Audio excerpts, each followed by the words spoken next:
Hello everyone. ਅੱਜ ਇਸ video ਦੇ ਵਿੱਚ ਆਪਾਂ ਜਿਹੜਾ ਪਲੇ ਡਿਸਕਸ ਕਰਾਂਗੇ ਉਹ ਹੈ ਸ਼ੇਕਸਪੀਅਰਸ ਹੈਮਲੇਟ।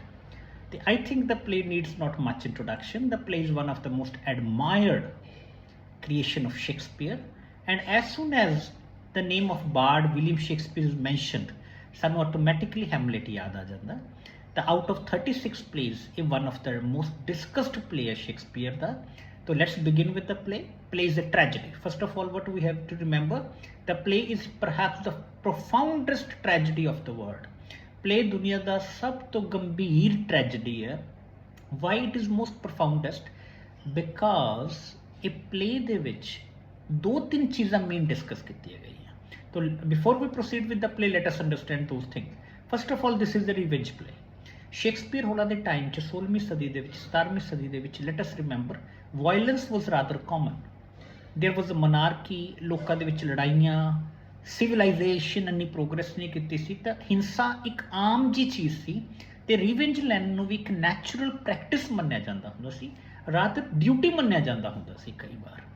ਤਾਂ ਇਹ ਪਲੇ ਇੱਕ ਰਿਵੈਂਜ ਪਲੇ ਹੈ, but you have to remember the revenge is postponed till end. ਜਿਹੜਾ ਬਦਲਾ ਉਹਨੂੰ ਐਂਡ ਤੱਕ ਪੋਸਟਪੋਨ ਕੀਤਾ ਜਾਂਦਾ ਤਾਂ ਕਿ ਪਲੇ ਲੰਬਾ ਚੱਲ ਸਕੇ, ਪਲੇ ਪੂਰਾ ਹੋ ਸਕੇ। तो again remember, play is a revenge tragedy, but revenge is postponed till end. There was nothing bad about revenge in those days because violence was rather common. Revenge ਲੈਣਾ ਇੱਕ natural ਜੀ practice ਸੀ ਉਹਨਾਂ ਦਿਨਾਂ ਦੀ European society ਦੇ ਵਿੱਚ। Secondly, ਇਹ play ਬਾਰੇ ਤੁਸੀਂ ਯਾਦ ਰੱਖਣਾ, why is it the deepest tragedy? Because this is the existential play. ਇਹ ਪਲੇ ਇਨਸਾਨੀ ਵਜੂਦ ਦੇ ਨਾਲ ਜੁੜੀਆਂ ਹੋਈਆਂ ਸਮੱਸਿਆਵਾਂ ਨੂੰ ਡਿਸਕਸ ਕਰਦਾ, ਉਹਦੇ ਨਾਲ ਜੁੜੀ ਫਿਲਾਸਫੀ ਨੂੰ ਡਿਸਕਸ ਕਰਦਾ। ਪਲੇ ਸਾਨੂੰ ਦਿਖਾਉਂਦਾ, ਜੇ ਤੁਸੀਂ ਜਗਜੀਤ ਸਿੰਘ ਜੀ ਦੀ ਇੱਕ ਗਜ਼ਲ ਸੁਣੀ ਹੋਵੇ, ਯਹੀ ਹੋਤਾ ਹੈ ਤਾਂ ਐਸਾ ਹੋਤਾ ਕਿਉਂ ਹੈ। Play doesn't only discuss the problem, ਇਹ ਕੁਛ ਐਸੇ ਇਸ਼ੂਜ਼ ਰੇਜ਼ ਕਰਦਾ ਕਿ ਦੁਨੀਆ ਦੇ ਵਿੱਚ greed, hunger for power, post, ਇਹ ਕਿਉਂ ਪਰਸਿਸਟੈਂਟ ਨੇ, ਕਿਉਂ ਸਦੀਆਂ ਤੋਂ ਦੁਨੀਆ ਦੇ ਵਿੱਚ ਕੋਈ ਡਰਾਮਾ ਚੱਲਿਆ ਆ ਰਿਹਾ, ਕਿਉਂ ਪਾਵਰ ਲਈ, ਪੋਸਟਾਂ ਲਈ, ਪੋਜੀਸ਼ਨਸ ਲਈ ਵਾਰਸ, ਲੜਾਈਆਂ, ਹਿੰਸਾ, ਮਰਡਰ, ਬਲੱਡ ਸ਼ੈਡ ਕੀਤਾ ਜਾਂਦਾ। ਕੀ ਮਾਨਵਤਾ ਇਸ ਲੈਵਲ ਤੱਕ ਆ ਚੁੱਕੀ? ਕੀ ਇਨਸਾਨ ਕਦੇ ਸਮਝ ਪਾਊਗਾ ਉਹ ਇਨਸਾਨ ਆ? ਕੀ ਉਹਨੂੰ ਪੋਸਟ ਜਾਂ ਪਾਵਰ ਰਿਲੇਸ਼ਨਾਂ ਤੋਂ ਵੀ ਉੱਪਰ ਇੰਪੋਰਟੈਂਟ ਆ? ਤਾਂ ਇਹ ਬੜਾ ਵੱਡਾ ਕੁਐਸਚਨ ਹੈ ਜਿਹੜਾ ਸ਼ੇਕਸਪੀਅਰ ਨੇ ਰੇਜ਼ ਕੀਤਾ ਹੈਮਲੇਟ ਦੇ ਵਿੱਚ। ਦ third thing which he raised, or the third most important theme, is what happens to a sensitive person like Hamlet when he is trapped in the society. ਦੇਖੋ, ਹਰ ਬੰਦੇ ਦੀ ਇੱਕ basic nature ਹੁੰਦੀ ਹੈ, ਕੁਝ ਬੰਦੇ ਸੈਂਸਿਟਿਵ ਹੁੰਦੇ ਨੇ, ਪਰ ਸਮਾਜ ਦੇ ਆਪਣੇ ਕਾਇਦੇ ਕਾਨੂੰਨ ਨੇ, ਸਮਾਜ ਹਰ ਬੰਦੇ ਤੋਂ ਕੁਝ ਚੀਜ਼ ਐਕਸਪੈਕਟ ਕਰਦਾ, ਪਰ ਕਈ ਵਾਰ ਤੁਹਾਡੀ ਜਿਹੜੀ ਬੇਸਿਕ ਸੁਭਾਅ ਹੁੰਦਾ, ਸਾਡੇ ਸ਼ਾਸਤਰਾਂ 'ਚ ਲਿਖਿਆ ਗਿਆ ਪ੍ਰਕਿਰਤੀ, ਫਿਤਰਤ, ਕਈ ਵਾਰ ਸਾਡੀ ਫਿਤਰਤ, ਸਾਡੀ ਪ੍ਰਕਿਰਤੀ ਉਹ ਦੁਨਿਆਵੀ ਚੀਜ਼ਾਂ ਨੂੰ ਮੈਚ ਨਹੀਂ ਕਰਦੀ ਹੁੰਦੀ। ਸਾਨੂੰ ਨਹੀਂ ਲੱਗਦਾ ਵੀ ਸਾਨੂੰ ਉਹ ਚੀਜ਼ਾਂ ਕਰਨੀਆਂ ਚਾਹੀਦੀਆਂ, but since we are the part of the society, ਤਾਂ ਸਾਡੇ 'ਚੋਂ ਕੋਈ ਵੀ ਬੰਦਾ ਉਹ ਸੋਸ਼ਲ ਰੂਲਸ ਤੋਂ, ਉਸ ਸੋਸ਼ਲ ਸੁਸਾਇਟੀਅਲ ਡਿਊਟੀਜ਼ ਤੋਂ, ਉਸ ਸੁਸਾਇਟੀਅਲ ਰੋਲ ਨੂੰ ਪਲੇ ਕਰਨ ਤੋਂ ਭੱਜ ਨਹੀਂ ਸਕਦਾ। ਪਰ ਇੱਕ ਪਾਸੇ ਤੋਂ ਫਿਰ ਉਹ ਡੈਲੀਮਾ ਕੀ ਹੈ, ਦੁਵਿਧਾ ਕੀ ਹੈ ਕਿ ਇੱਕ ਪਾਸੇ ਤੋਂ ਦੁਨਿਆਵੀ ਚੀਜ਼ਾਂ ਤੋਂ ਭੱਜ ਨਹੀਂ ਸਕਦਾ, ਦੂਜੇ ਪਾਸੇ ਤਾਂ ਮਨ ਨਹੀਂ ਮੰਨਦਾ। His nature, his very temperament doesn't allow these kind of things, ਜਿਵੇਂ ਹੈਮਲੇਟ ਦੇ ਕੇਸ 'ਚ ਹੋਇਆ। ਉਹਦੀ ਟੈਂਪਰਾਮੈਂਟ ਬੜੀ ਜੈਂਟਲ ਹੈ, ਬੜੀ ਕਾਈਂਡ ਹੈ, ਬੜੀ noble, it's a tragedy of a noble soul, ਪਰ ਸੋਸਾਇਟੀ ਹੋਰ ਤਰੀਕੇ ਨਾਲ ਪ੍ਰੋਸੀਡ ਕਰਦੀ ਹੈ। ਤਾਂ he is in a dilemma, he is in a fix, he is in a catch, what to do, ਕੀ ਕੀਤਾ ਜਾਵੇ। ਇੱਕ ਅੰਤਰਾਤਮਾ ਜਿਹੜੀ ਮੰਨ ਹੀ ਨਹੀਂ ਰਹੀ, ਪਰ ਦੂਜੇ ਪਾਸੇ ਸੋਸਾਇਟੀਅਲ ਐਕਸਪੈਕਟੇਸ਼ਨਸ ਨੇ। ਜੇ ਤੁਸੀਂ ਸੋਸਾਇਟੀ ਦੇ ਵਿੱਚ ਇੱਕ ਰਿਸਪੈਕਟੇਬਲ ਪਲੇਸ ਲੈਣੀ ਆ ਤਾਂ ਤੁਹਾਨੂੰ ਸਾਰੀ ਚੀਜ਼ਾਂ ਪੂਰੀਆਂ ਕਰਨੀਆਂ ਪੈਣਗੀਆਂ। तो हेमलेट की प्रॉब्लम की है कि दिल ने चाहे भी तो साथ संसार के चलना पड़ता है सबकी खुशी के लिए। तो प्ले का एक बेसिक थीम की है कि कई बार ऐसी सिचुएशन आती है कि तुहाडा मन नहीं मानता, पर दुनियावी चीज़ों दुनिया दे विचों सारी संसारिक चीज़ां तुहानूं करनियां पैंदियां ने जे तुसीं संसार च रहना। This is what happens with Hamlet, पर in the process he gets hurt, he gets mentally destroyed, ਤੇ ਹੀ ਫੀਲਸ ਹਿਮਸੈਲਫ ਵੀ ਸਟ੍ਰੇਂਜਰ, ਕਿ ਸ਼ਾਇਦ ਮੈਂ ਇਸ ਦੁਨੀਆ ਲਈ ਬਣਿਆ ਹੀ ਨਹੀਂ ਹੈਗਾ। ਪਰ this is a general thing, this happens with almost all the sensitive people of the world. ਤੋ ਸੈਂਸਿਟਿਵ ਬੰਦਿਆਂ ਨੂੰ ਇਹ ਜਿਹੜੀ ਪ੍ਰੋਬਲਮ ਹੈ ਕੰਟੀਨਿਊਸਲੀ ਫੇਸ ਕਰਨੀ ਪੈਣੀ ਹੈ। So now we come to the play Hamlet. तो as we know Hamlet is a prince of Denmark. Denmark ਦੇ ਵਿੱਚ ਇੱਕ ਪਲੇਸ ਹੈ ਐਲਸੀਨੋਰ। ਤੇ ਜਦੋਂ ਪਲੇ ਸ਼ੁਰੂ ਹੁੰਦਾ ਆਪਾਂ ਨੂੰ ਹੁਣੀ ਪਤਾ ਲੱਗਦਾ ਕਿ Hamlet is a prince of Denmark, ਉੱਥੇ ਦਾ ਯੁਵਰਾਜ ਹੈ। ਉਹਦੇ ਫਾਦਰ ਦੀ ਰੀਸੈਂਟਲੀ ਡੈਥ ਹੋਈ ਹੈ ਤੇ ਉਹਦੇ ਜਿਹੜੇ ਚਾਚਾ ਜੀ ਨੇ, ਉਹਦੇ ਜਿਹੜੇ ਅੰਕਲ ਨੇ ਕਿੰਗ ਕਲੇਡੀਅਸ, ਉਹ now he is the existing king of the Denmark. ਉਹ ਇਸ ਵਕਤ ਦੇ ਮੌਜੂਦਾ ਰਾਜਾ ਨੇ ਉੱਥੇ ਦੇ। ਤੇ ਜਿਹੜੀ ਹੈਮਲੇਟ ਦੀ ਮਦਰ ਸੀ ਗਟਿਊਟ, ਹੁਣ ਉਹਨੇ ਉਹਦੇ ਚਾਚਾ ਜੀ ਨਾਲ ਮੈਰਿਜ ਕਰਾ ਲਈ, ਮਤਲਬ ਉਹਦੇ ਪਾਪਾ ਦੇ ਫਾਦਰ ਨਾਲ ਮੈਰਿਜ ਕਰਾ ਲਈ। ਤਾਂ ਹੈਮਲੇਟ ਥੋੜ੍ਹਾ ਜਿਹਾ ਦੋਨਾਂ ਚੀਜ਼ਾਂ ਨੂੰ ਲੈ ਕੇ ਹਰਟ ਆ। ਇੱਕ ਤਾਂ ਆਪਣੇ ਫਾਦਰ ਦੀ ਡੈਥ ਨੂੰ ਉਹ ਭੁੱਲ ਨਹੀਂ ਪਾ ਰਿਹਾ, ਸੈਕੰਡਲੀ ਥੋੜ੍ਹਾ ਜਿਹਾ ਉਹਨੂੰ ਇਹ ਲੱਗਿਆ ਕਿ ਉਹਦੀ ਮਦਰ ਨੇ ਥੋੜ੍ਹੀ ਜਿਹੀ ਜਲਦੀ ਕੀਤੀ ਹੈ, ਮਤਲਬ ਉਹਨੂੰ ਅੱਛਾ ਨਹੀਂ ਲੱਗਿਆ। It should not have been happened. ਤਾਂ ਕਿੰਗ ਕਲੇਡੀਅਸ ਬੜਾ ਖੁਸ਼ ਹੈ, ਹੀ is now the king of England. ਤੇ ਜਿਵੇਂ ਹੀ ਪਲੇ ਅੱਗੇ ਪ੍ਰੋਸੀਡ ਹੁੰਦਾ ਤਾਂ ਆਪਾਂ ਨੂੰ ਕੁਝ ਗੱਲਾਂ ਅੱਗੇ ਪਤਾ ਲੱਗਦੀਆਂ ਨੇ ਕਿ what is happening inside the Denmark, Elsinore ਦੇ ਵਿੱਚ ਕੀ ਹੋ ਰਿਹਾ। ਤਾਂ ਹੈਮਲੇਟ ਦੇ ਆਪਾਂ ਕੀ ਦੇਖਦੇ ਆ, ਕੁਝ ਫਰੈਂਡ ਨੇ ਜਿਹੜੇ ਡੈਨਮਾਰਕ ਦੇ ਬਾਰਡਰ 'ਤੇ ਆਪਣੀ ਨਾਈਟ ਡਿਊਟੀ ਦੇ ਰਹੇ ਨੇ। ਤਾਂ ਉਸ ਨਾਈਟ ਡਿਊਟੀ ਦੇ ਦੌਰਾਨ ਉੱਥੇ ਇੱਕ ਗੋਸਟ ਆਉਂਦਾ, and this is the climax of the play which turns the events। ਉਹ ਗੋਸਟ ਆਉਂਦਾ ਤੇ ਉਹ ਜਿਹੜਾ ਗੋਸਟ ਆ ਉਹ ਹੈਮਲੇਟ ਦੇ ਫਾਦਰ ਦੇ ਨਾਲ ਰਿਜ਼ੈਂਬਲ ਕਰ ਰਿਹਾ, ਜਿਨ੍ਹਾਂ ਦੀ ਕੁਝ ਸਮੇਂ ਪਹਿਲੇ ਮ੍ਰਿਤੂ ਹੋਈ ਹੈ। ਤੇ ਉਹ ਜਿਹੜੇ ਦੋ ਉੱਥੇ ਦੇ ਸਿਕਿਉਰਿਟੀ ਗਾਰਡ ਨੇ ਉਹ ਹੈਰਾਨ ਰਹਿ ਜਾਂਦੇ ਵੀ ਤਾਂ ਆਪਣੇ ਪੁਰਾਣੇ ਕਿੰਗ ਵਰਗਾ। ਤੇ ਉਹ ਕੁਝ ਦੇਰ ਬਾਅਦ ਇੱਕ ਬੰਦੇ ਨੂੰ ਬੁਲਾਉਂਦੇ ਆ, ਥਰਡ ਬੰਦਾ, ਜਿਹਦਾ ਨਾਮ ਆ ਹੋਰੇਸ਼ੀਓ, ਜਿਹੜਾ ਕਿ ਅੱਗੇ ਹੈਮਲੇਟ ਦਾ ਵੀ ਫਰੈਂਡ ਆ। ਤੇ ਹੋਰੇਸ਼ੀਓ ਨੂੰ ਬੁਲਾ ਕੇ ਵੈਰੀਫਾਈ ਕਰਦੇ ਕਿ ਕਿਤੇ ਸਾਨੂੰ ਭੁਲੇਖਾ ਤਾਂ ਨਹੀਂ ਪੈ ਰਿਹਾ। ਤੇ ਜਦੋਂ ਹੋਰੇਸ਼ੀਓ ਆਉਂਦਾ ਤਾਂ ਉਹ ਗੋਸਟ ਫਿਰ ਅਪੀਅਰ ਹੁੰਦਾ। It is a ghost of Hamlet's dead father. ਤੇ ਉਹ ਗੋਸਟ ਦੁਬਾਰਾ ਆ ਕੇ ਕਹਿੰਦਾ ਕਿ I want to reveal you one thing, that I want to meet Hamlet. ਮੈਂ ਹੈਮਲੇਟ ਨੂੰ ਮਿਲਣਾ ਚਾਹੁੰਦਾ ਤੇ ਉਹਨੂੰ ਕੁਝ ਸੱਚਾਈ ਦੱਸਣਾ ਚਾਹੁੰਦਾ। ਤਾਂ ਹੋਰੇਸ਼ੀਓ ਹੋਰੀ ਤੁਰੰਤ ਹੈਮਲੇਟ ਨੂੰ ਅਪਰੋਚ ਕਰਦੇ ਨੇ ਕਿ ਐਂ ਕਰਕੇ ਐਂ ਗੱਲ ਹੋਈ ਹੈ। ਸ਼ੁਰੂ ਦੇ ਵਿੱਚ ਹੈਮਲੇਟ ਥੋੜ੍ਹਾ ਜਿਹਾ he is reluctant to believes this kind of things like ghost and all that. But ਜਦੋਂ ਹੋਰੇਸ਼ੀਓ ਨੂੰ ਕਨਵਿੰਸ ਕਰਦੇ ਨੇ ਕਿ ਤੂੰ ਇੱਕ ਵਾਰੀ ਮਿਲ ਤਾਂ ਲੈ, ਤੂੰ ਇੱਕ ਵਾਰੀ ਦੇਖ ਤਾਂ ਲੈ ਵਾਟ ਇਜ਼ ਹੈਪਨਿੰਗ, ਚੱਲ ਕੀ ਰਿਹਾ। ਤੋ he has no other option. ਉਹ ਉੱਥੇ ਜਾਂਦਾ ਤੇ ਰਾਤ ਨੂੰ as usual Hamlet's father's ghost appear ਤੇ he makes a very startling revelation. ਉਹ ਇੱਕ ਬੜੀ ਹੈਰਾਨੀਜਨਕ ਜਿਹੜੀ ਗੱਲ ਆ ਉਹਨੂੰ ਦੱਸਦੇ ਨੇ ਕਿ ਮੇਰੀ ਨੈਚੁਰਲ ਡੈਥ ਨਹੀਂ ਹੋਈ ਸੀ, ਮੇਰੇ ਕੰਨ ਦੇ ਵਿੱਚ ਸਨੇਕਸ ਪੋਇਜ਼ਨ, ਮੇਰੇ ਕੰਨ ਦੇ ਵਿੱਚ ਸੱਪ ਦਾ ਜ਼ਹਿਰ ਪਾਤਾ ਸੀ ਤੇਰੇ ਚਾਚੇ ਨੇ, ਕਿੰਗ ਕਲੇਡੀਅਸ ਨੇ। So it should not be taken as a natural death, it should be taken as a murder done intentionally in order to illegally occupy my throne। ਉਹਨੇ ਰਾਜ ਗੱਦੀ ਹਾਸਿਲ ਕਰਨ ਲਈ ਮੇਰਾ ਜਾਣਬੁੱਝ ਕੇ ਮਰਡਰ ਕੀਤਾ। ਤੇ ਹੈਮਲੇਟ ਲਈ that was another shock। ਇੱਕ ਤਾਂ ਹੈਮਲੇਟ ਪਹਿਲਾਂ ਹੀ ਸੈਂਸਿਟਿਵ, ਪਹਿਲਾਂ ਹੀ ਡੀਪ ਟਰਾਮਾ ਦੇ ਵਿੱਚ ਸੀ, ਟ੍ਰੈਜਡੀ ਦੇ ਵਿੱਚ ਸੀਗਾ। ਤੇ ਜਦੋਂ ਦੇ ਫਾਦਰ ਨੇ ਆਹ ਗੱਲ ਦੱਸੀ ਤਾਂ ਹੋਰ ਟੁੱਟ ਗਿਆ, ਉਹ ਹੋਰ ਹਰਟ ਹੋ ਗਿਆ। He is now hurt beyond repair, ਜਿੱਥੋਂ ਸ਼ਾਇਦ ਕਿਸੇ ਬੰਦੇ ਦਾ ਵਾਪਸ ਆਉਣਾ ਪੋਸੀਬਲ ਹੀ ਨਹੀਂ ਹੈਗਾ ਮੁੜ ਕੇ। ਤਾਂ ਉਹ ਸਮਝ ਨਹੀਂ ਪਾ ਰਿਹਾ ਕਿ ਦੁਨੀਆ ਚਾਹੇ ਵੀ ਹੁੰਦਾ। ਤੇ ਅੱਧੂ ਬੜੀ ਪ੍ਰੋਬਲਮ ਕੀ ਕ੍ਰੀਏਟ ਹੋ ਗਈ, ਹੈਮਲੇਟ ਦੇ ਫਾਦਰ ਚਾਹੁੰਦੇ ਨੇ ਕਿ you should execute the revenge, you should exact the revenge, you should take the revenge from your uncle. ਤੇਰੀ ਡਿਊਟੀ ਬਣਦੀ ਹੈ ਕਿ ਤੂੰ ਆਪਣੇ ਅੰਕਲ ਤੋਂ ਕੀ ਲੈ, ਰਿਵੈਂਜ ਲੈ ਮੇਰੀ ਮ੍ਰਿਤੂ ਦਾ, ਇਫ ਯੂ ਆਰ ਮਾਈ ਸਨ।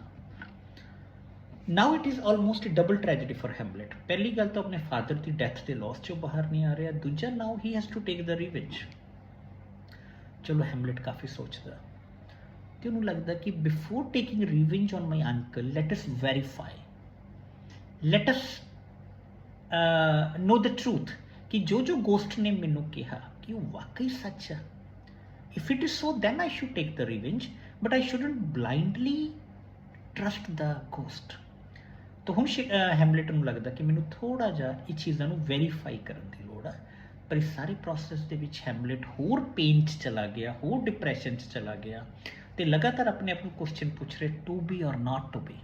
एक बड़ी फेमस सोलीलोकी है इस प्ले की, ਕੀ ਕੀਤਾ ਜਾਵੇ ਕੀ ਨਾ ਕੀਤਾ ਜਾਵੇ। ਇਨਸਾਨ ਦੀ ਲਾਈਫ ਦੇ ਵਿੱਚ ਹਮੇਸ਼ਾ ਇਹ ਪ੍ਰੋਬਲਮ ਐਗਜ਼ਿਸਟ ਕਰਦੀ ਹੈ ਕਿ ਉਹ ਇਹ ਕਰੂਗਾ ਤਾਂ ਐਂ ਹੋ ਜਾਊਗਾ, ਉਹ ਇਹ ਕਰੂਗਾ ਤਾਂ ਐਂ ਹੋ ਜਾਊਗਾ, ਟੂ ਬੀ ਔਰ ਨਾਟ ਟੂ ਬੀ।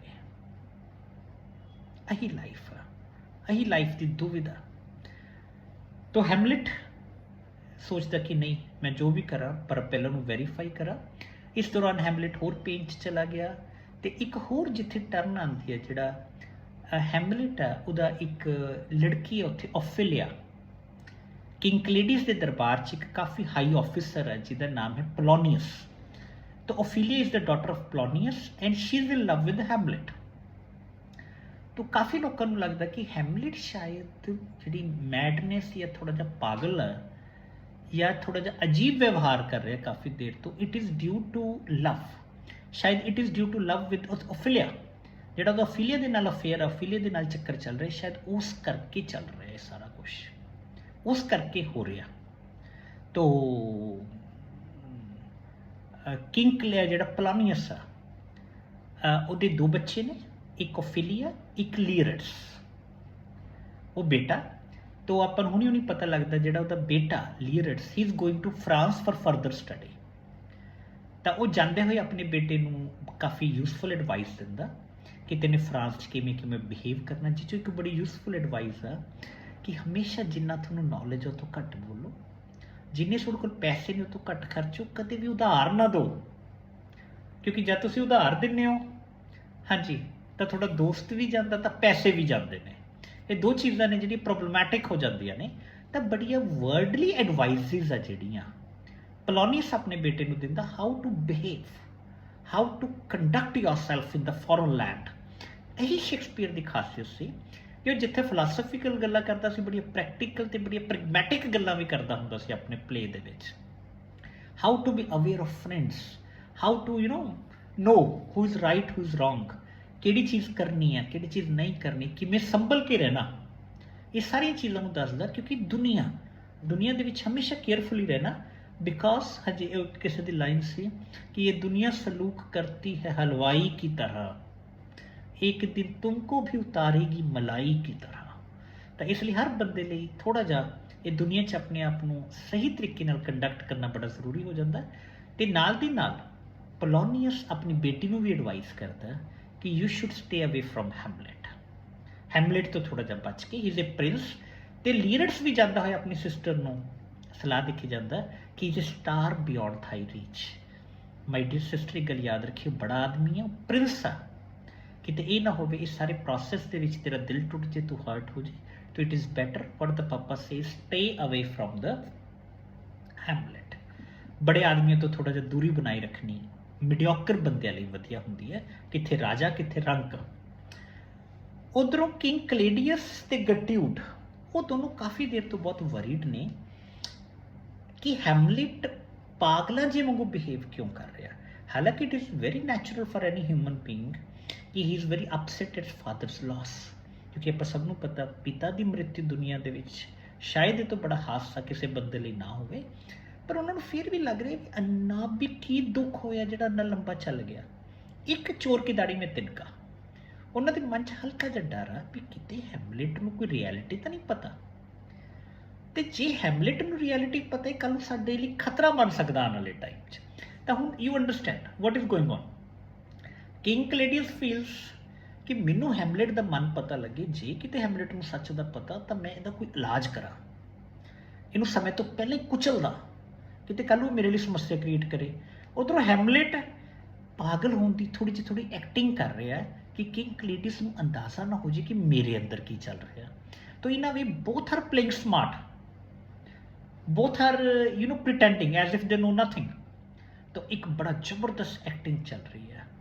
तो उधरों एक दिन कलेडियस ते वो की करते हैं अपने गट्यूथ, वो ये दो बचपन के दोस्तों को बुलाते हैं, रोस्क्रैंटस गिल्स्टन जिहड़े कि हैमलेट के चाइल्डहुड फ्रेंड ने, उन्होंने हायर करते हैं तो उन्होंने कहते हैं भी come what may adopt an technique do anything, सानू पता करके दे हैमलेट के मन च चल की रहा, किसी तरीके नाल उहदे दिल की गल आ जिहड़ी वो बाहर कढ़वा के दस। ताकि सानू चैन मिल सके कि हैमलेट की सोच रहा है इस वक्त। तो उधरों पोलोनियस आ जिहड़ा वो किंग क्लैडियस नूं कहंदा कहंदा राजा जी तुहानूं शायद चिंता करने की लोड़ नहीं, Hamlet is behaving in a mad manner because he is in love with my daughter, वो मेरी डॉटर के प्यार च पागल है, तो इस करके तुहानूं चिंता की कोई लोड़ नहीं हैगी। शायद वो प्यार दे विच, प्यार is also like a disease जिहदे विच इंसान कई बार अपना मैंटल बैलेंस लूज कर दिंदा, पोलोनियस कहंदा, तो you need not to worry. पर किंग क्लैडियस होरी कहंदे तू प्रूव कर कि यही गल है, it is true. Now Polonius decide कि एक मीटिंग रखी जाए जिहदे विच ओफीलिया ते हैमलेट मिलन, ते ये सारा कुछ लुक के सुननगे, ते उहदे विच डिसाइड होगा कि whether Hamlet has something else in the mind और Hamlet is just because mad because of love of the Ophelia. ता पोलोनियस अपने डॉटर नूं कहंदा ओफीलिया नूं कि तू हैमलेट नूं मिल, उहदे जिहड़े खत ने, उहदे जिहड़े लव लैटर्स ने, उहदी बिलोंगिंग्स मोड़ दे, ते we want to see how he behaves. Anyways एक मीटिंग अरेंज की जाती है। मीटिंग दे विच यही किया जाता कि ਉਹ ਉਹਦੇ ਨਾਲ ਸੀਕ੍ਰੀਟਲੀ ਗੱਲ ਕਰੂਗਾ, ਤੇ ਜਦੋਂ ਸੀਕ੍ਰੀਟਲੀ ਗੱਲ ਕਰੂਗਾ ਤਾਂ ਸਾਰੇ ਸੁਣਨਗੇ ਇਨਕਲੂਡਿੰਗ ਕਲੇਡੀਅਸ ਕਿ what is going on. Meanwhile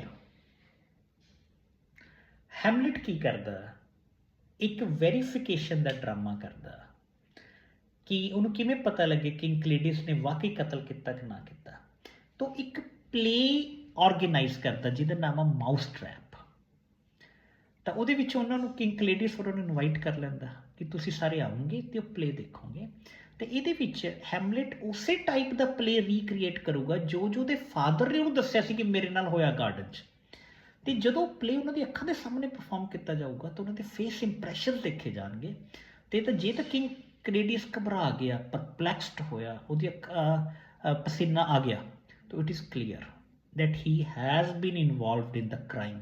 ਉਹਦੇ ਫਾਦਰ ਸੱਚ ਬੋਲਦੇ ਸੀਗੇ। ਤੇ ਹੈਮਲੇਟ ਪਲੇ ਕਰਨ ਦਾ ਮਾਊਸ ਟਰੈਪ। ਕਿੰਗ ਕਲੇਡੀਅਸ ਆਉਂਦੇ ਨੇ, ਗੱਡੀ ਉਡਾਉਂਦੀ ਹੈ, ਤੇ ਉਹੀ ਗੱਲ ਹੁੰਦੀ ਹੈ ਜਦੋਂ ਪਲੇ ਦੇਖਦਾ ਕਲੇਡੀਅਸ ਘਬਰਾ ਜਾਂਦਾ, he is become furious and enraged. Hamlet ਨੇ ਸਾਨੂੰ ਕੀ ਦਿਖਾਇਆ, ਤੇ ਗੁੱਸੇ ਦੇ ਵਿੱਚ ਗਟਿਊਡ ਹੈਮਲੇਟ ਨੂੰ ਬੁਲਾਉਂਦੀ ਹੈ ਕਿ ਤੈਨੇ ਕੀ ਦਿਖਾਇਆ ਸਾਨੂੰ ਅੱਜ, ਵਟ ਵਾਜ਼ ਯੂਰ ਪਰਪਸ। ਤਾਂ ਉੱਥੇ ਫਿਰ ਹੈਮਲੇਟ ਆਲਸੋ ਫੀਲਸ ਅਫੈਂਡਡ। ਉਹ ਆਪਣੀ ਮਦਰ ਨੂੰ ਖੋਰੀ ਖੋਟੀ ਸੁਣਾਉਂਦਾ ਕਿ mother you should have taken more time to think what you have done. ਤੈਨੂੰ ਇੰਨੀ ਵੀ ਕੀ ਕਾਲੀ ਸੀ ਕਲੇਡੀਅਸ ਨਾਲ ਮੈਰਿਜ ਕਰਾਉਣ ਦੀ, ਯੂ ਹੈਵ ਡੀਪਲੀ ਹਰਟ ਮੀ। ਉਹਦੀ ਮਦਰ ਕਹਿੰਦੀ ਤੈਨੇ ਮੈਨੂੰ ਹਰਟ ਕੀਤਾ। ਉਹ ਕਹਿੰਦਾ ਤੈਨੇ ਮੈਨੂੰ ਡਬਲ ਹਰਟ ਕੀਤਾ, ਹੈਮਲੇਟ ਕਹਿੰਦਾ। ਤਾਂ ਇਸ ਤਰੀਕੇ ਨਾਲ ਉਹ ਪਹਿਲੀ ਵਾਰ ਕਿੰਗ ਕਲੇਡੀਅਸ ਨੂੰ ਕਲੀਅਰ ਹੋ ਜਾਂਦਾ ਹੈ ਕਿ Hamlet knows the reality and something must be done of the Hamlet. Hamlet ਦਾ ਕੁਝ ਕਰਨਾ ਪਊਗਾ, ਨਹੀਂ ਇਹ ਫਿਊਚਰ ਦੇ ਵਿੱਚ ਉਹਨੂੰ, ਉਹਦੇ ਕਿੰਗਸ਼ਿਪ ਨੂੰ, ਉਹਦੇ ਰਾਜ ਨੂੰ ਬੜੀ ਗੰਭੀਰ ਸਮੱਸਿਆ ਖੜੀ ਕਰੂਗਾ। ਸੋ ਨਾਓ ਬੋਥ ਹੈਵ ਓਪਨਡ देयर ਕਾਰਡਸ। ਤੇ ਇੱਕ ਦਿਨ ਨਾਓ ਹੁਣ ਹੈਮਲੇਟ ਨੂੰ ਵੀ ਕਲੀਅਰ ਹੈ ਕਿ ਹੀ ਇਜ਼ ਮਰਡਰਰ। ਤਾਂ ਇੱਕ ਦਿਨ ਕਿੰਗ ਕਲੇਡੀਅਸ ਪ੍ਰੇ ਕਰ ਰਿਹਾ, ਪ੍ਰੇ ਕਰਦੇ ਹੋਏ ਉਹ ਪ੍ਰਮਾਤਮਾ ਦੇ ਅੱਗੇ ਦੁਆ ਕਰ ਰਿਹਾ ਆਪਣੇ ਆਪ ਲਈ।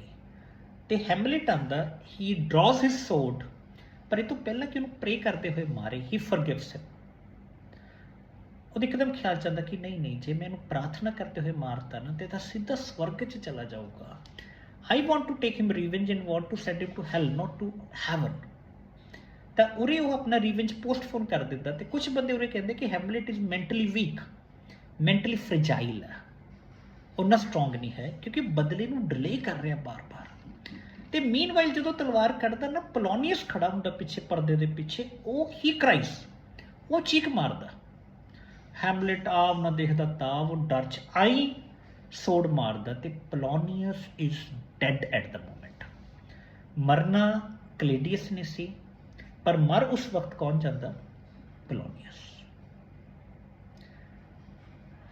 It's a very serious situation. King Claudius ਨੂੰ ਕਲੀਅਰ ਹੈ ਕਿ ਹੁਣ ਉਹਨੂੰ ਹੈਮਲੇਟ ਨੂੰ ਸਟ੍ਰਿਕਟਲੀ ਡੀਲ ਕਰਨਾ ਪਊਗਾ। ਹੀ ਇਜ਼ ਅ ਐਵੋਵਡ ਫੋ, ਉਹ ਇਸ ਵਕਤ ਮੇਰਾ ਕੱਟੜ ਦੁਸ਼ਮਣ ਆ। ਹੈਮਲੇਟ ਨੂੰ ਵੀ ਕਲੀਅਰ ਹੋ ਗਿਆ ਕਿ ਜਿਹੜਾ ਕੰਮ ਉਹਨੇ ਕਰਤਾ, ਇਹ ਤੋਂ ਬਾਅਦ ਉਹਦੇ ਅੰਕਲ ਨੇ ਉਹਨੂੰ ਬਖਸ਼ਣਾ ਨਹੀਂ ਹੈਗਾ। ਹੁਣ both are clear enemies of each other. Now place takes a turn. King Claudius plays a game. King Claudius ਇੱਕ ਗੇਮ ਪਲੇ ਕਰਦਾ। ਉਹ ਇਹ ਸਾਰੀ ਗੱਲ ਉਡਾ ਦਿੰਦਾ ਕਿ ਸਾਰੇ ਦਾ ਸਾਰਾ ਜਿਹੜਾ ਮਰਡਰ ਆ ਹੈਮਲੇਟ ਨੇ ਕੀਤਾ, ਤੇ ਲੀਅਰਟਸ ਨੂੰ ਇਨਫੋਰਮ ਕਰ ਦਿੰਦਾ ਉਹਦੇ ਬੇਟੇ ਨੂੰ, ਜੋ ਕਿ ਫਰਾਂਸ ਦੇ ਵਿੱਚ ਪੜ੍ਹਨ ਗਿਆ ਹੋਇਆ। ਓਫੀਲੀਆ ਇਸ ਗਮ ਨੂੰ ਬਰਦਾਸ਼ਤ ਨਹੀਂ ਕਰ ਪਾਉਂਦੀ। She is unable to reconcile both the pains. ਇੱਕ ਤਾਂ ਹੈਮਲੇਟ ਦੇ ਨਾਲ ਉਹਦਾ ਜਿਹੜਾ ਰਿਲੇਸ਼ਨ ਉਹ ਨੋਰਮਲ ਨਹੀਂ ਚੱਲ ਰਿਹਾ, ਹੈਮਲੇਟ ਅਜੀਬੋ ਗਰੀਬ ਹਰਕਤਾਂ ਕਰ ਰਿਹਾ ਲਗਾਤਾਰ, ਤਾਂ ਸ਼ੀ ਫੀਲਸ ਹਰਸੈਲਫ ਲੋਸਟ। ਦੂਜਾ, ਫਾਦਰ ਦੀ ਡੈਥ ਤੋਂ ਬਾਅਦ she is almost broken. Brother ਬਾਹਰ ਆ ਤਾਂ ਉਹਨੂੰ ਮੈਂਟਲ ਕੰਫਰਟ ਕੋਈ ਨਹੀਂ। Out of pain and hurting she commits suicide. ਉਹ ਦੁਨੀਆ ਤੋਂ ਅਲਵਿਦਾ ਕਹਿ ਦਿੰਦੀ ਆ।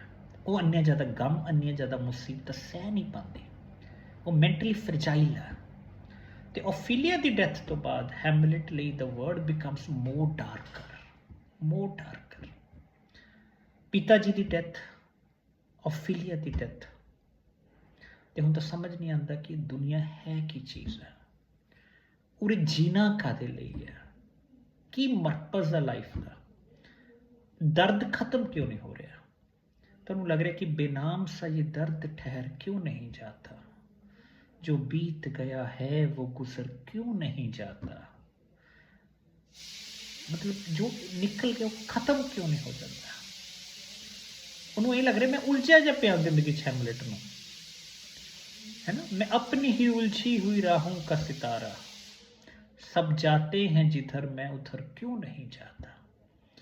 तो Hamlet finds himself more lonely in this wide wide world. दुनिया बहुत वड्डी है, पर वो तन्हा, ओफीलिया तो बात तो बिल्कुल ही तन्हा हो गया। आईना देख कर तसल्ली हुई, हमको इस घर में जानता है कोई। ता हुन king क्लेडियस pledge another track.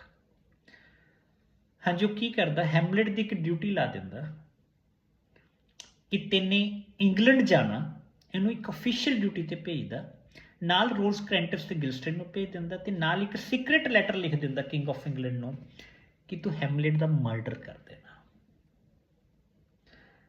But since Hamlet is also aware कि किंग क्लेडियस के मन च कुछ चल रहा मेरे प्रति, तो रास्ते दे विचों सारे प्लान नूं एक्सपोज कर दिंदा ते आप ठीक ठाक उत्थे मुड़ आंदा। ते हुण जिहड़ा क्लेडियस है नाउ इज अगेन वरिड कि हुण तां हैमलेट क्लीयर रिवेंज लैण दे मूड च। उन्हें ਉਹਦੇ ਸਾਰੇ ਪਲਾਨਸ ਜਿਹੜੇ ਹੈਗੇ ਐਕਸਪੋਜ਼ ਕਰਤੇ। ਤਾਂ ਹੁਣ ਕਲੇਡੀਅਸ ਕੀ ਕਰਦਾ, ਲੀਅਰਟਸ ਨੂੰ ਇਨਸਾਈਟ ਕਰ ਦਿੰਦਾ, ਪੋਲੋਨੀਅਸ ਦੇ ਬੇਟੇ ਨੂੰ ਭੜਕਾ ਦਿੰਦਾ ਵੀ ਸਾਰੇ ਦਾ ਸਾਰਾ ਕੁਛ ਹੈ ਜਿਹੜਾ ਇਹਦਾ ਕੀਤਾ ਧਰਿਆ, ਇਹਨੇ ਤੇਰੀ ਭੈਣ ਨੂੰ ਸੁਸਾਈਡ ਕਰਨ ਲਈ ਮਜਬੂਰ ਕੀਤਾ, ਇਹਨੇ ਤੇਰੇ ਫਾਦਰ ਦਾ ਮਰਡਰ ਕੀਤਾ। Now it is your duty to take revenge from him. ਹੁਣ ਤੇਰੀ ਡਿਊਟੀ ਆ ਕਿ ਤੂੰ ਹੈਮਲੇਟ ਤੋਂ ਰਿਵੈਂਜ ਲੈ। ਤੋ ਲੀਅਰਟਸ ਆ ਜਿਹੜਾ ਉਹ ਫਰਾਂਸ ਤੋਂ ਭੜਕਿਆ ਭੜਕਾਇਆ ਆਉਂਦਾ। he is very annoyed with Hamlet. ਉਧਰੋਂ now comes a very important scene in the play ਜਿਹਨੂੰ ਆਪਾਂ ਕਹਿੰਦੇ grave diggers scene, ਮ੍ਰਿਤੂ ਦਾ ਸੀਨ। ਜਦੋਂ ਓਫੀਲੀਆ ਨੂੰ ਦਫਨਾਇਆ ਜਾਣਾ ਤਾਂ ਹੈਮਲੇਟ ਵੀ ਲੁੱਕ ਕੇ ਉਸ ਸੀਨ ਨੂੰ ਦੇਖਣ ਆਉਂਦਾ। After all it is a dead body of his beloved. ਤਾਂ ਉੱਥੇ ਸ਼ੇਕਸਪੀਅਰ ਨੇ ਡੈਥ ਬਾਰੇ ਕਾਫੀ ਇੰਪੋਰਟੈਂਟ ਚੀਜ਼ਾਂ ਬੋਲੀਆਂ ਨੇ ਕਿ ਡੈਥ ਇਜ਼ ਸਮਥਿੰਗ ਜਿਹਨੂੰ ਕੋਈ ਐਸਕੇਪ ਨਹੀਂ ਕਰ ਸਕਦਾ। राजा हो या रंक सभी का अंत एक सा होए। तुसी हर चीज़ अवॉइड कर सकते हो, डेथ नूं नहीं। जिंदगी मौत तेरी मंजिल है, दूसरा कोई रास्ता ही नहीं। तो उरे हैमलेट रियलाइज करदा कि अंत सब दा ही है ते दुनिया दे विच जो चल रहा वो ड्रामा। उरे लीयरट्स भी आया होया अपनी सिस्टर की ब्यूरीअल ते उन्हां दे विच एक लड़ाई शुरू हो जाती है, पर वो लड़ाई किसी कारण करके पूरी रोक दी जाती है। ਤੇ ਕਲੇਡੀਅਸ ਪਲੇਜ਼ ਅ ਟ੍ਰਿਕ। ਉਹ ਇੱਕ ਆਫੀਸ਼ੀਅਲ ਇੱਕ ਬੈਟਲ ਗਰਾਊਂਡ ਤਿਆਰ ਕਰਦਾ ਜਿਹਦੇ ਵਿੱਚ ਲੀਅਰਟਸ ਤੇ Hamlet both will fight with each other। ਤੇ ਕਲੇਡੀਅਸ ਪਲੇਸ ਟ੍ਰਿਕ ਇਨ ਸੱਚ ਅ ਵੇ ਕਿ ਜੇ ਲੀਅਰਟਸ ਬਚ ਗਿਆ ਤਾਂ ਉਹਨੂੰ ਪੋਇਜ਼ਨ ਦੇ ਦੇਣੀ ਆ ਜਿੱਤਣ ਤੋਂ ਬਾਅਦ, ਜੇ ਹੈਮਲੇਟ ਬਚ ਗਿਆ ਤਾਂ ਉਹਨੂੰ ਮਰਵਾ ਦੇਣਾ। In both ways he will kill both of his enemies, ਕਿਉਂਕਿ ਉਹਨੂੰ ਲੀਅਰਟਸ ਤੋਂ ਵੀ ਖਤਰਾ, ਉਹਨੂੰ ਡਰ ਹੈ। ਜੇ ਲੀਅਰਟਸ ਨੂੰ ਕਦੇ ਰਿਐਲਿਟੀ ਦਾ ਪਤਾ ਲੱਗ ਗਿਆ ਕਿ ਉਹਦਾ ਫਾਦਰ ਇਹਦੇ ਕਰਕੇ ਮਰਿਆ ਸੀ, ਕਲੇਡੀਅਸ ਕਰਕੇ, ਤਾਂ ਉਹ ਵੀ ਉਹ ਤੋਂ ਰਿਵੈਂਜ ਲਊਗਾ। ਹੈਮਲੇਟ ਨੇ ਤਾਂ ਉਹਨੂੰ ਛੱਡਣਾ ਹੀ ਨਹੀਂ। ਤਾਂ ਐਟ ਲਾਸਟ ਆਪਾਂ ਦੇਖਦੇ ਕਿ ਇੱਕ ਬਹੁਤ ਵੱਡਾ ਇੱਕ ਸੀਨ ਆ, ਇੱਕ ਥੀਏਟਰ ਵਰਗੀ ਜਗ੍ਹਾ ਜਿੱਥੇ ਉਹਨਾਂ ਨੂੰ ਆਫੀਸ਼ੀਅਲ ਡਿਊਲ ਹੁੰਦਾ, ਲੜਾਇਆ ਜਾਂਦਾ, ਜਿਹਦੇ ਵਿੱਚ ਹੈਮਲੇਟ ਆ ਜਿਹੜਾ ਉਹ ਫਾਈਨਲੀ ਲੀਅਰਟਸ ਦੀ ਮ੍ਰਿਤੂ ਹੋ ਜਾਂਦੀ ਹੈ ਉੱਥੇ। ਹੈਮਲੇਟ ਕਲੇਡੀਅਸ ਨੂੰ ਮਾਰਨ 'ਚ ਕਾਮਯਾਬ ਹੋ ਜਾਂਦਾ। ਉੱਧਰੋਂ ਗਟਿਊਡ ਪੋਇਜ਼ਨ ਪੀ ਲੈਂਦੀ ਹੈ ਜਿਹੜੀ ਉਹਦੀ ਮਦਰ ਆ, ਤੇ ਫਾਈਨਲੀ ਹੈਮਲੇਟ ਜਿਹੜਾ ਆਪ ਆ, ਹਾਂਜੀ, ਹੀ is also a very poisonous sword is inserted inside him like a typical Shakespearean tragedy। ਸਾਰੇ ਦੇ ਸਾਰੇ ਇੰਪੋਰਟੈਂਟ ਜਿਹੜੇ ਕਰੈਕਟਰਸ ਨੇ ਮੌਕੇ ਤੇ ਮਾਰੇ ਜਾਂਦੇ ਨੇ। ਤੇ ਉਧਰੋਂ ਕਿੰਗ ਆਫ ਫਾਊਂਟੇਨ ਬ੍ਰਾਸ, ਇੱਕ ਰਾਜਾ ਨਾਰਵੇ ਦਾ, ਉਹ ਅਟੈਕ ਕਰ ਦਿੰਦਾ। ਤੇ ਪ੍ਰਿੰਸ ਮਰਨ ਤੋਂ ਪਹਿਲਾਂ ਹੈਮਲੇਟ ਆ ਜਿਹੜਾ ਉਹ ਪ੍ਰੋਮਿਸ ਲੈਂਦਾ ਹੋਰੀਸ਼ੀਓ ਤੋਂ, ਆਪਣੇ ਦੋਸਤ ਤੋਂ, ਕਿ now you will handle the kingdom of Denmark after me. ਮੇਰੇ ਤੋਂ ਬਾਅਦ ਡੈਨਮਾਰਕ ਦੀ ਪੂਰੀ ਜ਼ਿੰਮੇਵਾਰੀ ਕਿਹਦੀ ਹੈ? ਤੇਰੀ ਹੈ। ਤਾਂ ਇਸ ਤਰੀਕੇ ਨਾਲ Hamlet, all the important characters of the play die. Revenge ਲੈਤਾ ਜਾਂਦਾ ਪਰ ਐਂਡ ਤੱਕ। ਤਾਂ ਸ਼ੇਕਸਪੀਅਰ ਨੇ ਆਪਣੇ ਇੱਕ ਬਹੁਤ ਹੀ ਗ੍ਰੇਟ ਪਲੇ 'ਚ ਸਾਨੂੰ ਦਿਖਾਇਆ ਕਿ ਦੁਨੀਆ ਇਜ਼ ਅ ਡਰਾਮਾ। ਸਦੀਆਂ ਤੋਂ ਪੈਸੇ ਦਾ ਖੇਲ, ਹਿੰਸਾ ਦਾ ਖੇਲ, ਨਫ਼ਰਤ ਦਾ ਜਿਹੜਾ ਦਸਤੂਰ ਆ ਉਹ ਚੱਲਿਆ ਜਾ ਰਿਹਾ। ਸਾਜ਼ਿਸ਼ਾਂ ਕੀਤੀਆਂ ਜਾਂਦੀਆਂ ਨੇ, ਇਨੋਸੈਂਟ ਲੋਕਾਂ ਨੂੰ ਟਰੈਪ ਕੀਤਾ ਜਾਂਦਾ ਉਹਦੇ ਵਿੱਚ। ਤੇ ਕਿਵੇਂ ਹੈਮਲੇਟ ਦਾ ਜਿਹੜਾ ਚਾਚਾ king Claudius, he is the sole villain. ਉਹ ਪੂਰੇ ਦਾ ਪੂਰਾ ਕੀ ਹੈ? He plays the role of a villain and finally he is only responsible for all these kind of things. Hamlet ਦੀ ਜਿਹੜੀ ਟ੍ਰੈਜੇਡੀ ਹੈ, ਹਾਲਾਂਕਿ he does not deserve to die, but it is a tragedy of every sensitive person, ਕਿ ਜਿੰਨੇ ਸੰਵੇਦਨਸ਼ੀਲ ਬੰਦੇ ਨੇ ਉਹ ਦੁਨੀਆ ਦੀਆਂ ਚੀਜ਼ਾਂ ਨੂੰ, ਚਾਲਾਂ ਨੂੰ, ਦੁਨਿਆਵੀ ਸਮੱਸਿਆਵਾਂ ਨੂੰ ਹੈਂਡਲ ਨਹੀਂ ਕਰ ਪਾਉਂਦੇ, ਤੇ they die a very innocent death. ਤਾਂ all of us have a sympathy with the Hamlet. ਤਾਂ ਇਹ ਸ਼ੇਕਸਪੀਅਰ ਦਾ ਗ੍ਰੇਟੈਸਟ ਪਲੇ ਹੈ ਜਿਹਦੇ ਵਿੱਚ ਉਹਨੇ ਦੁਨੀਆ ਦੇ ਲਈ ਕੁਝ ਬੇਸਿਕ ਕੁਐਸਚਨਸ ਨੇ ਜਿਹੜੇ ਰੇਸ ਕੀਤੇ ਨੇ। ਇਸੇ ਕਰਕੇ ਜਿੱਥੇ ਵੀ ਫਿਲਾਸਫੀਕਲ ਪਲੇ ਦਾ ਨਾਮ ਆਉਂਦਾ, Hamlet comes at the top of the world. I hope कि you have understood little bit of the play, if not thoroughly, ਤੇ ਤੁਹਾਨੂੰ play ਸਮਝ ਆ ਗਿਆ ਹੋਗਾ ਮੇਨ ਜਾਂ ਹੈਮਲੇਟ ਕੀ ਹੈ। Thank you so much.